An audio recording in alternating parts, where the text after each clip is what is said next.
Hello students, welcome to school Rupam. আজ তোমাদের অষ্টম শ্রেণী দ্বিতীয় পর্যায়ক্রমিক মূল্যায়নের গণিতের সম্ভাব্য প্রশ্ন নিয়ে আলোচনা করব এই ভিডিওটিতে। অর্থাৎ গণিতের সাজেশন, তোমাদের বিভিন্ন প্রশ্নবিচিত্রা বইয়ে যে কোশ্চেন প্যাটার্ন সেই অনুযায়ী এই গণিত সাজেশনটি তৈরি করা হয়েছে। তো চলো ভিডিওটি শুরু করি। প্রথমে তোমাদের কোষে দেখি 10.1-এর অর্থাৎ 100 পাতার 5-এর অঙ্ক ও 6-এর অঙ্কটি গুরুত্বপূর্ণ। এবারে 10.2 কোষে দেখি 10.2-এর 3-এর অঙ্কটি, 8-এরটি, 9-এরটি গুরুত্বপূর্ণ থাকবে। এবারে কোষে দেখি 11-র 4-এর যে অঙ্কগুলি রয়েছে, 4-এর যে 3টে অঙ্ক রয়েছে সেই 3টে অঙ্ক গুরুত্বপূর্ণ শর্ট কোশ্চেনের জন্য। এছাড়াও তোমরা যে শতকরা অধ্যায়টি রয়েছে সেই শতকরা অধ্যায়ের যে পেঁয়াজের যে অঙ্কটি রয়েছে উদাহরণের 7 নম্বর, সেই অঙ্কটি দেখে যেতে পারো। এবারে শতকরার যে অঙ্কগুলি তোমরা অবশ্যই দেখে যাবে সেটি হচ্ছে 11 নম্বর অঙ্কটি, 12 নম্বর অঙ্কটি, 13 নম্বর, 15 নম্বর ও 16 নম্বর অঙ্কটি। এবারে পরের অধ্যায় মিশ্রণের অধ্যায়ের অর্থাৎ কোষে দেখি 12-র তোমরা দেখবে 5 নম্বর, 6 নম্বর অঙ্ক, 10 ও 11 নম্বর অঙ্কটি। এবারে আসছি উৎপাদকের বিশ্লেষণ অর্থাৎ কোষে দেখি 13.1। এই অধ্যায়ে তোমরা দেখে যাবে তোমাদের 1-এর যে ছকের অঙ্কগুলি রয়েছে সেখান থেকে লাস্টের 2টি অঙ্ক এবং 2 নম্বরে যে উৎপাদকের বিশ্লেষণ রয়েছে সেই উৎপাদকের বিশ্লেষণের মধ্যে তোমরা দেখবে X, X I, X double I, X V ও এক্স ভি আই আই, এই অঙ্কগুলি দেখে যাবে। এবারে চলে আসবে পরের অধ্যায় উৎপাদকের বিশ্লেষণের অর্থাৎ 13.2। এই 13.2-এর 1-এর উৎপাদকের বিশ্লেষণগুলোর মধ্যে x I, x I V, x V, x V I, এই অঙ্কগুলি অবশ্যই দেখে যাবে।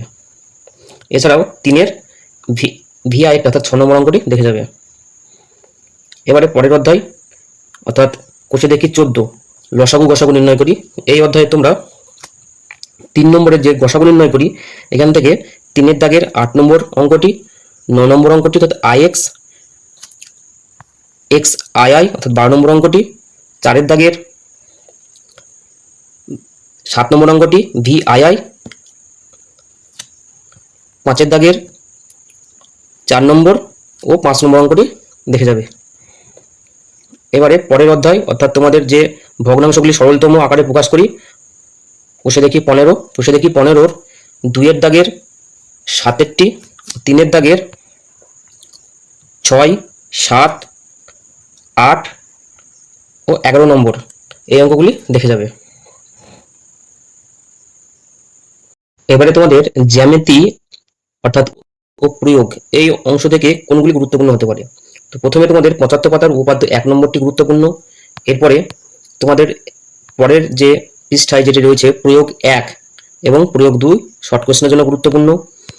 এবারে কোষে দেখি 7.1-এর 6 নম্বর প্রশ্নটি ও 7 নম্বর প্রশ্নটি তোমাদের জন্য গুরুত্বপূর্ণ থাকবে, অর্থাৎ 3 নম্বরের বা 2 নম্বরের আসতে পারে এগুলি।